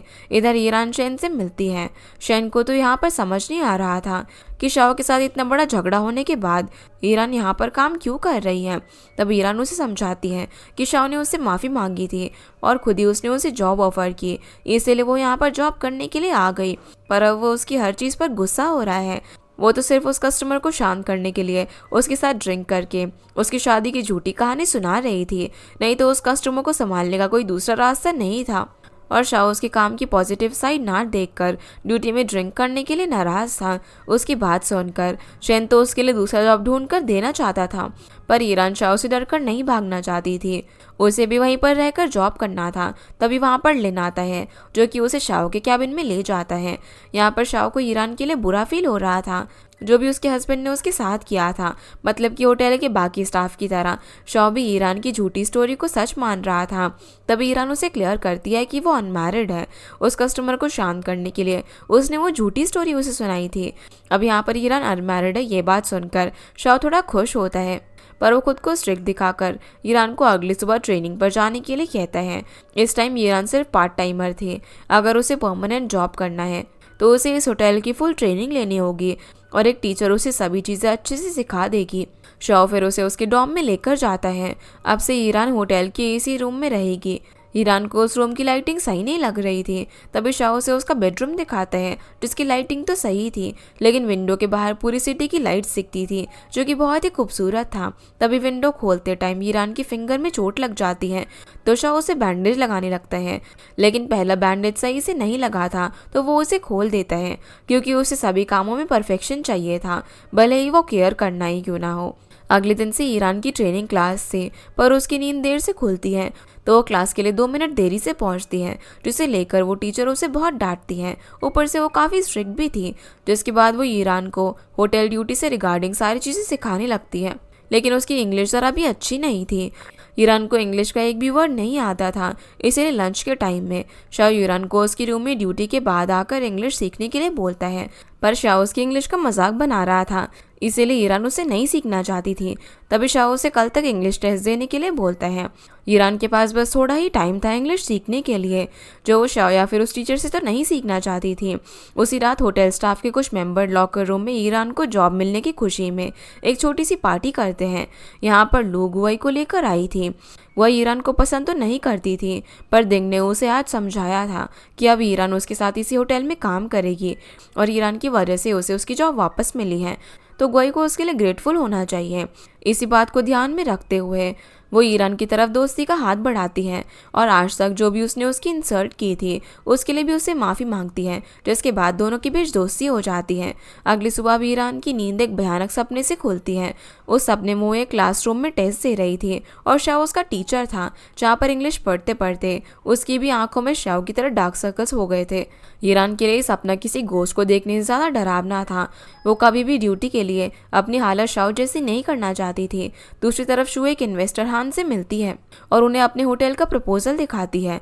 उनका प्लैटिनम होटल सिटी के बीच में था और इस सिटी में 12 मिलियन सिटीजन हैं। इस हिसाब से फेस्टिवल के टाइम उनके होटल में ज़्यादा कस्टमर होते हैं, तो अगर हान उनके होटल में इन्वेस्ट करेगा तो इसमें उसका ही फ़ायदा है। फिर भी हान सोचने के लिए उसे थोड़ा सा टाइम मांगता है, जिसके बाद शू वहाँ से चली जाती हैं और यहाँ हम देख पाते हैं कि पास के रूम में शेन मौजूद था। हान अब शेन के साथ हुई सारी बातें शू को बताता है और हान शेन के कहने पर ही शू से इन्वेस्टमेंट की बात करने के लिए आया था। दोनों ने नोटिस किया था कि शू ने स्प्रिंग होटल में इन्वेस्ट करने से मना कर रही थी। फिर भी शेन हान के साथ ये डिसाइड करता है कि वो दोनों होटल में से एक को वाईटी प्रोजेक्ट और दूसरे को इन्वेस्टमेंट देगा। इधर रात को ईरान शाओ के रूम में जाती है और उसके रूम को एक्सप्लोर करने लग जाती है। शाओ बहुत ही डिसिप्लिन में रहता था, जो चीज़ ईरान के लिए बहुत ही अजीब थी। कुछ देर बाद वहाँ पर शाओ आता है, जो कि ड्यूटी के रिगार्डिंग ईरान से क्वेश्चन पूछने लग जाता है, जिनका जवाब ईरान बहुत ही अच्छे से दे रही थी। फिर भी शाओ किसी न किसी तरीके से उसकी गलती निकाल रहा था, इसलिए ईरान वहाँ से चली जाती है। लेकिन वो इतनी आसानी से हार नहीं मानती। वो अब गुआई, मुआ और लू से इंग्लिश के साथ साथ ड्यूटी के रिगार्डिंग चीज़ें सीख रही थी कि कैसे स्माइल करना है और कैसे बेड अरेंज करना है, फॉरेन कस्टमर्स को कैसे इंग्लिश से रिस्पॉन्स करना है। वो सब चीज़ें तो अच्छे से कर रही थी, पर इंग्लिश में वो बार बार फेल हो रही थी। तब गुआई उसे कुछ इंग्लिश की लाइन्स सिखाती हैं ताकि वो सेम लाइन्स ईरान हर फॉरेनर कस्टमर को बोल सकें। अगले दिन से ये भी ईरान हर फॉरेनर कस्टमर को देखकर sorry my English is not so good ये बोलकर वहाँ से चली जाती है। फिर भी फ्रांस से आए हुए जॉन नाम के एक कस्टमर को ईरान की हरकतें बहुत ही क्यूट लगती हैं और वो उसे डेट करने के लिए पूछता है। ईरान को तो इंग्लिश आती नहीं थी, इसलिए वो अनजाने में उसे डेट करने के लिए हाँ बोल देती है। उनकी ये बात वहाँ से गुजर रहा शाओ सुन लेता है और वो जॉन से इंग्लिश में बोलता है कि ईरान का एक बॉयफ्रेंड है, इसलिए वो उससे दूर रहे। शाओ की बात सुनकर जॉन अपने रूम में चला जाता है। उसके जाने के बाद शाओ ईरान को समझाता है कि वो हर टाइम इंग्लिश में येस येस नहीं बोल सकती, कुछ चीज़ों का गलत मतलब भी निकल सकता है। लेकिन ईरान के लिए इंग्लिश का यही तरीका काम कर रहा था, तो भला शाओ की बात क्यों सुनेगी। जिसके बाद शाओ ईरान को अपने रूम में लेकर आता है। उसने क्या क्या सीखा है टेस्ट करने के लिए, पर वहाँ पर ईरान ने जिस तरीके से रूम को अरेंज किया था उन सबको लेकर शाओ कुछ ना कुछ गलती निकालता है। उसका बिहेवियर देखकर ईरान काफ़ी इरिटेट हो रही थी, पर उसकी जॉब का सवाल था, इसलिए वो अपने हिसाब से शाओ को हैंडल कर रही थी। फिर शाओ ईरान को रात के टर्न डाउन सर्विस के लिए रेडी होने के लिए बोलता है। अब यहाँ पर टर्न डाउन सर्विस को प्रोस्टिट्यूशन सर्विस समझ लेती हैं। ऊपर से होटल स्टाफ की लड़कियाँ उसे बोल रही थी कि वो लोग बिना किसी प्रॉब्लम के हर रात टर्न डाउन सर्विस करती हैं, जो चीज़ ईरान के लिए बहुत ही शॉकिंग थी। इवनिंग को वो अपनी दोस्त पेंग से मिलकर इसी सर्विस के बारे में बोलती हैं। पेंग के मुताबिक टर्न डाउन सर्विस का मतलब कुछ और होगा। ईरान उसे गलत समझ रही थी, लेकिन ईरान पूरी कंफर्म थी कि शाओ होटल में आए हुए गेस्ट के लिए। होटल स्टाफ में से लड़कियां उनके प्लेजर के लिए अरेंज करवाता है और इस सर्विस का नाम टर्न डाउन सर्विस है। वो तो आज इस चीज़ को रिकॉर्ड भी करने वाली थी, इसीलिए वो डिसाइड करती है कि वो होटल में चल रहे इस प्रोस्टिट्यूशन के बिजनेस को एक्सपोज करने के लिए खुद की इज्जत सैक्रिफाइस कर देगी। जिसके बाद वो रात को एक रूम में जाती हैं और अपना फ़ोन एक जगह पर सेट करने के बाद बेड में बैठकर वहाँ पर शाओ का वेट कर रही थी और उसे कॉल करके रूम में बुलाती हैं। जब शाओ रूम में आता है तो ईरान उसे सिड्यूस करने लग जाती है। वो उसकी ऐसी हरकतें देखकर शौक था, लेकिन वो कुछ समझ पाता उससे पहले ईरान उसे खींचकर बेड पर लेकर आती है और उसके कपड़े उतारने के चक्कर में दोनों ही बेड से नीचे गिर जाते हैं, जिस दौरान शाओ के प्राइवेट पार्ट में चोट लग जाती है। जिसके बाद हम ईरान और शाओ के साथ काम करने वाले फेंग को देखते हैं। शाओ के कहने पर फेंग ईरान को टर्न डाउन सर्विस का मतलब समझाता है कि रात के टाइम लाइटिंग को रोमांटिक तरीके से डिमिंग करना, बेड्स को अरेंज करना, बेड्स के पास रोमांटिक गिफ्ट्स रखना ही टर्न डाउन सर्विस कहलाता है। जहाँ पर फेंग की बात सुनकर ईरान को बहुत ज़्यादा एम्बैरेसमेंट फील हो रहा था और शाओ के लिए बुरा भी फील हो रहा था, क्योंकि उसकी वजह से शाओ को प्राइवेट पार्ट में लग गई थी और वो बेचारा ठीक से चल भी नहीं पा रहा था। अगले दिन हम शो को देखते हैं, जो कि अपने प्लैटिनम होटल में कोई इवेंट करने वाली थी, पर उसी दिन शाओ के स्प्रिंग होटल में भी कोई इवेंट होने वाला था। अगर एक ही दिन में 2 होटल में इवेंट होंगे तो गेस्ट दोनों तरफ उस इवेंट को अटेंड करेंगे, जिस वजह से गेस्ट और मीडिया उनके होटल में कम आ सकते हैं। इसीलिए शो 2 दिन पहले ही अपने होटल में इवेंट रखने का डिसाइड करती है, ताकि पूरी मीडिया और गेस्ट सिर्फ उसी के इवेंट की तारीफ करें और बात करें।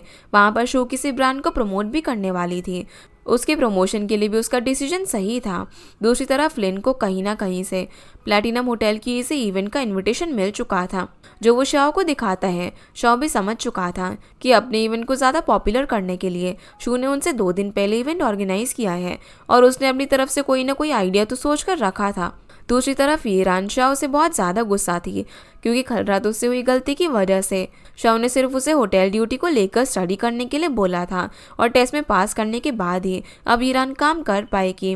बातों ही बातों में आज ही उसे मुंह से पता चलता है कि शाओ एक तरह से इस होटल का ओनर ही है, उसकी फैमिली इस होटल को ओन करती है। जिसके बाद ईरान शाओ के कैबिन में जाती है, जहाँ पर शाओ ने उसे एक टास्क देने के लिए बुलाया था। उसका टास्क ये था कि ईरान आज प्लैटिनम होटल में हो रही इवेंट में जाएगी और वहाँ पर जो कुछ भी हो रहा है हर एक चीज़ की रिपोर्ट उसे देगी। वहाँ पर जाने के लिए शाओ उसे एक ड्रेस और हील्स भी देता है, ताकि उसे एक्सपेंसिव क्लोथ्स में देखकर शू उस पर शक न करे। ईरान वहाँ पर जाना तो नहीं चाहती थी, पर शाओ के मुताबिक उसके होटल की बाकी लड़कियों को शू पहचानती थी, पर ईरान यहाँ पर काम करती है ये बात शो नहीं जानती, इसलिए ईरान का वहाँ पर जाना सही रहेगा। ये सुनकर ईरान वहाँ पर जाने के लिए राज़ी हो जाती है। वैसे भी उसकी वजह से जो शाओ को चोट लगी थी वो गलती भी उसे सुधारनी थी। फिर वो शाओ का दिया हुआ ड्रेस और हील्स पहनकर शो के प्लैटिनम होटल में चली जाती है। वहाँ पहुँचकर वो हर एक चीज़ का रिपोर्ट फ़ोटो भेजकर शाओ को दे रही थी। उसने एक साथ इतने टेक्स्ट भेज दिए थे कि शाओ परेशान होकर उसे इवेंट खत्म होने के बाद रिपोर्ट देने के लिए बोलता है, पर जब वो कॉल पर लड़कियों के चिल्लाने की आवाज़ सुनता है तो उसे लगता है कि ईरान किसी प्रॉब्लम में है, इसीलिए वो तुरंत प्लैटिनम होटल जाने के लिए निकल जाता है। लेकिन वहाँ पर ईरान किसी प्रॉब्लम में नहीं थी, वो तो भीड़ में लड़कियों से लड़कर गिफ्ट जीत रही थी।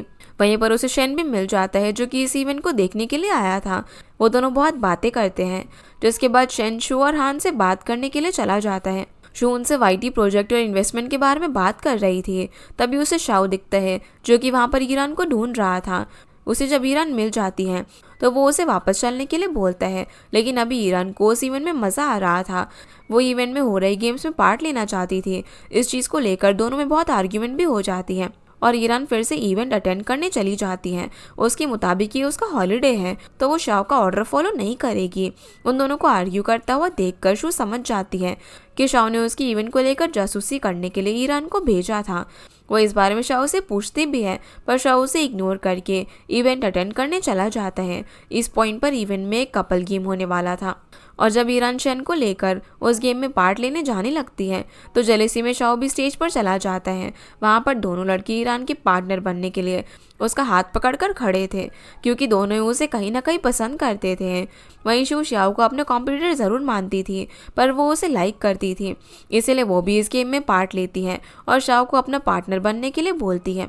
लेकिन शाओ जॉब की बात बोलकर ईरान को अपना पार्टनर बना ही लेता है, इसीलिए अब शेन और शू पार्टनर बन जाते हैं। इस गेम में पार्ट लेने के बाद वो दोनों ही कपल जीत जाते हैं और उनका प्राइज एक डिनर डेट था। रात को अभी चारों डिनर में तो बैठे थे, लेकिन वहाँ पर शाओ और शेन एक दूसरे के लिए अजीबगरीब डिशेस ऑर्डर कर रहे थे और डिनर के दौरान भी वो दोनों ईरान की केयर में उसे खाना सर्व करने में लगे हुए थे। शू पर कोई ध्यान ही नहीं दे रहा था। जब वो लोग अब खाना खा रहे थे तो स्पाइसी खाना होने की वजह से शेन की आंखों से आंसू निकल रहे थे और उन आंसुओं की वजह से शेन का मेकअप रिमूव होकर उसकी डार्क सर्कल्स दिखने लग जाते हैं। पर लकीली किसी और के देखने से पहले ही ईरान वो चीज़ नोटिस कर लेती है और वो एक पांडा की फोटो दिखाकर शाओ को इस बार में वार्न करती है, जिसके बाद दोनों बहाना बनाकर वहां से निकल जाते हैं। ईरान फिर कार में शाओ का मेकअप करके उसकी डार्क सर्कल्स फिर से छुपा देती हैं, जिस दौरान दोनों काफ़ी करीब आ गए थे। ऐसा लग रहा था कि जैसे दोनों एक दूसरे को किस करना चाहते हो, लेकिन वो दोनों ही खुद को कंट्रोल करके दूर हो जाते हैं। अब यहाँ पर ईरान ने शाओ को सभी के सामने एम्बैरस होने से बचा लिया था, इसीलिए शाओ ईरान की कोई भी एक बात मानने के लिए राजी था। जिसके बाद ईरान शाओ को बस में ट्रैवल करने के लिए ले जाती हैं, क्योंकि शाओ आज तक बस में नहीं चढ़ा था। ऊपर से बस उसे काफ़ी अनहाइजीनिक लग रही थी, इसलिए वो बस की किसी भी चीज़ को टच नहीं कर रहा था। इस चक्कर में अचानक से बस रुकने पर वो गिरने ही वाला था, लेकिन ईरान उसे पकड़ लेती है, बिल्कुल वैसे ही जैसे एक हीरो हीरोइन को पकड़ता है। इधर शू और शैन होटल के बाहर में ड्रिंक कर रहे थे नशे की हालत में। शू से ईरान के बारे में पूछ रही थी। उसे समझ नहीं आ रहा था कि आखिर वो और शाओ ईरान के पीछे इतना पागल क्यों है, जबकि वो लड़की तो इंटेलिजेंट और क्लासी भी नहीं लगती। यहाँ पर शैन उसकी बातों का कोई सीधा जवाब नहीं देता। उसे तो ईरान से ज़्यादा डेंजरस शू लगती थी। इधर ईरान और शाओ गाना सुनते हुए बस में जा रहे थे। कुछ ही देर में गाना सुनते हुए उन्हें नींद आ जाती है और बस का लास्ट स्टॉप आने के बाद उन्हें रियलाइज़ होता है कि वो अपने स्टॉप से आगे निकल आए हैं। इसलिए दोनों होटल तक वॉक करते हुए जाने लगते हैं। कुछ दूर जाने के बाद हील्स की वजह से ईरान के पैर दुखने लगे थे, इसीलिए रास्ते में ही वो हील्स उतारकर वहीं पर बैठ जाती हैं। इसीलिए अब शाओ से एक रिक्शे में बैठाकर खुद ही रिक्शे को धक्का लगाकर आगे बढ़ता है। ये सब ईरान को एक प्रिंसेस ट्रीटमेंट जैसा लग रहा था। भले ही उनके बीच कितनी भी नोकझोंक हो, लेकिन उनका ये टाइम बहुत ही अच्छा गुजरता है। अगले दिन अब जब शो की नींद खुलती है तो वो खुद को अपने होटल की रूम में पाती है और उसके हाथ भी बंधे हुए थे। तभी वहाँ पर शन आता है, जिसे वो धमकी देकर उसके हाथ खोलने के लिए बोलती है। उसे लगता है कि शन ने उसके हाथ बांधकर नशे की हालत में उसका फ़ायदा उठाया, लेकिन उसके हाथ खोलकर शन उसे क्लियर करता है कि उनके बीच रात को कुछ भी नहीं हुआ था, बल्कि ड्रिंक करने के बाद शो काफ़ी अजीब बिहेव कर रही थी और आउट ऑफ कंट्रोल हो गई थी। सिर्फ उसे संभालने के लिए उसे उसके हाथ बांधने पड़े। यहाँ पर शो को तो कल रात के बारे में कुछ याद ही नहीं था। वहीं स्प्रिंग होटल में हम एक गेस्ट को देखते हैं जो कि एक गिफ्ट लेकर कहीं पर जा रही थी। तभी उसे 6th फ्लोर की लिफ्ट में एक छोटी बच्ची की घोस्ट दिखाई देती है, जो कि उसे लिफ्ट के बटन प्रेस करने को बोल रही थी, क्योंकि उसके हाथ कटे हुए थे। ये देखकर वो गेस्ट डर के मारे वहां से भाग जाती है और उसका गिफ्ट वहीं पर गिरकर टूट जाता है, जो कि एक जोकर टॉय था। अब पता नहीं ये सब सच था या फिर झूठ, पर गुआई इस इंसिडेंट को एक हॉरर स्टोरी की तरह होटल स्टाफ को सुना रही थी और उनके होटल के ज़्यादातर लोग 6th फ्लोर को हॉन्टेड मानते थे। ऊपर से कल रात कुल्लू का नाइट ड्यूटी भी है, इसीलिए वो तो बहुत ज़्यादा डरी हुई थी। सिर्फ ईरान को इन सब हॉन्टेड चीज़ों से कोई फ़र्क नहीं पड़ता था। उसके मुताबिक उसके लिए सबसे डरावनी गरीबी है, घोस्ट नहीं। जिसकी बातें सुनकर उन सभी को समझ में आ गया था कि ईरान का आईक्यू उन सबसे कुछ अलग ही है। उसे तो घोस्ट भी नहीं डरा सकता, इसीलिए वो लोग डाइनिंग हॉल से उठकर चले जाते हैं। ईरान अब वहीं पर अकेली बैठकर खाना खा रही थी, लेकिन जब वहाँ की लाइट फ्लिकर होती है तो ईरान भी वहाँ से जल्दी जल्दी में चली जाती है। लेकिन यहाँ उसके जाने के बाद हम उसी डाइनिंग हॉल में कर्टेंस के पीछे किसी पर्सन या फिर किसी घोस्ट को नोटिस करते हैं। जिसके बाद ईरान और शैन एक रेस्टोरेंट में बैठकर ड्रिंक कर रहे थे। यहाँ पर शैन ईरान से कुछ बात करने के लिए उसे एक रेस्टोरेंट में लाया था, लेकिन वो उससे कुछ बोल पाता उससे पहले ही वहाँ पर जॉन आता है, जिसके साथ ईरान बातचीत करने लग जाती है। इस दौरान जॉन ईरान के पास पड़ी हुई वाइन की बोतल ले जाता है, क्योंकि उस वाइन की सिंपल ड्रिंक्स रेस्टोरेंट वाले वाइन बॉटल से भी ज़्यादा कीमत में सेल कर रहे थे। ईरान अब इस बारे में शैन से पूछती हैं तो वो लोग इंग्लिश में बात कर रहे थे, जो कि ईरान को समझ नहीं आ रही थी। तब शैन उसे सारी बात समझाता है। तब ईरान उसे वीडियो सेंड करने को बोलकर खुद रेस्टोरेंट ओनर से इस बारे में पूछने के लिए जाती है क्योंकि कोई भी चीज़ एक्चुअल कीमत से ज़्यादा प्राइस पर बेचना क्राइम था और ईरान इस चीज़ के लिए पुलिस तक को बुलाने वाली थी। शेन ने उनकी इस हरकत की वीडियो बनाकर रख ली थी। तब रेस्टोरेंट उनसे माफ़ी मांगता है और उन्हें फ्री फूड ऑफर करता है। लेकिन ईरान सिर्फ उनके लिए ही नहीं, रेस्टोरेंट में मौजूद सभी कस्टमर्स के लिए फ्री फूड डिमांड करती है। अब पुलिस केस से बचने के लिए वो ओनर भी उनकी डिमांड मान लेता है। वहीं स्प्रिंग रिजॉर्ट के रिसेप्शन में 6th फ्लोर की एक कस्टमर कॉल करके कंप्लेन करती है कि उनके पास वाली रूम से अजीब आवाज़ें आ रही है, वो लोग ठीक से सो नहीं पा रहे। इसलिए अब गोई लू को कॉल करके इस बारे में चेक करने के लिए बोलती हैं, क्योंकि आज नाइट ड्यूटी में वही थी। लू जब उस रूम को चेक करने के लिए जाती है तो वहाँ से उसे कोई भी रिस्पॉन्स नहीं मिलता। ऊपर से वो रूम शाओ का है और वो इस टाइम पर रूम में नहीं है, तो उसकी रूम से आवाज़ सुनाई देना कुछ तो अजीब है। इसलिए लू उस रूम के अंदर चेक करने के लिए जाती है, पर अंदर उसे कोई भी नहीं दिखता। तभी रूम की लाइट्स फ्लिकर होने लग जाती हैं, तो लू डर कर वहाँ से भाग जाती है। लेकिन लिफ्ट के पास उसे वही छोटी लड़की दिखाई देती है जिसकी हॉरर स्टोरी पूरे होटल में फेमस है। इससे डर कर लू स्टेयर से भागने लग जाती है, पर वहाँ पर भी उसे किसी की शैडो नजर आती है, तो वो वहाँ से भी चिल्लाते हुए भाग जाती है। लेकिन स्टेयर्स में कोई घोस्ट नहीं बल्कि बॉन्ग बैठा हुआ था। उसे भी लू को ऐसी डर कर भागता हुआ देखकर अजीब लगता है। अब कल रात को लू के साथ हुए इस घोस्टली इंसिडेंट के बाद पूरे होटल में 6th फ्लोर की हॉरर स्टोरी काफ़ी फेमस हो जाती है। सभी लोग और वहाँ के स्टाफ अब स्प्रिंग होटल के 6th फ्लोर को हॉन्टेड बोलकर गॉसिप कर रहे थे। ये बात शू की असिस्टेंट को भी पता चल जाती है और वो ये इन्फॉर्मेशन जाकर शू को देती हैं, पर वो इन बातों पर भरोसा नहीं करती थी। उसके मुताबिक लोग टाइम पास के लिए कोई भी झूठी कहानी बना रहे हैं। वो होटल किसी ग्रेवयार्ड पर नहीं बना है, फिर भी अगर इन हॉरर स्टोरी से डर कर कस्टमर वहाँ नहीं उनके होटल आते हैं तो शू को अच्छा ही लगेगा। दूसरी तरफ शव अपने एक एडवाइज़र और ईरान के साथ जॉन का लाया हुआ वाइन टेस्ट कर रहा था। असल में जॉन अपनी वाइन्स को सेल करने ही चाइना आया था। उसकी वाइन क्वालिटी उन्हें बहुत ज़्यादा पसंद आती है। इस पॉइंट पर जॉन अपने साथ 2000 वाइन केसेस और 12000 वाइन बॉटल्स लेकर आया था और शाह उन सबको खरीद लेता है। साथ ही फ्यूचर में भी वो उसके साथ वाइन का बिजनेस करने वाले थे। ये डील होने के बाद जॉन फ्रांस के लिए निकल जाता है। जाते जाते वो शाह से ईरान का ख्याल रखने के लिए बोलता है, क्योंकि कुछ ही दिनों में वो और ईरान बहुत ही अच्छे दोस्त बन गए थे, भले ही उन्हें एक दूसरे की लैंग्वेज समझ नहीं आ रही थी। ईरान और जॉन की दोस्ती की वजह से शाह को इतनी अच्छी डील मिली थी, इसीलिए शाह उसका जॉब परमानेंट कर देता है। ये सुनकर ईरान बहुत ज़्यादा खुश हो जाती है और वो शाह के पीठ पर ही चढ़ जाती है, जिस वजह से शाह के कमर में मोच आ गई थी। ये देखकर ईरान वहाँ से भाग जाती है कि कहीं इस गलती की वजह से फिर से शाह उसे जॉब से ना निकाल दे। कुछ देर बाद शाह पूरे होटल स्टाफ को घोस्ट के बारे में गॉसिप करने से मना करता है। उनके इस गॉसिप से होटल बिजनेस पर बुरा असर पड़ेगा। यहाँ पर शाह की कमर में अब भी दर्द हो रहा था, इसलिए ईरान उसके रूम में एक पेन रिलीफ एक्सरसाइज की बुक छोड़कर आती है, जिसके बाद वो शेन के रूम में जाती है, क्योंकि उसने उसे कुछ दिखाने के लिए बुलाया था। रूम के अंदर जाने के बाद ईरान देखती है कि शेन ने पूरे रूम को अच्छे से डेकोरेट किया था।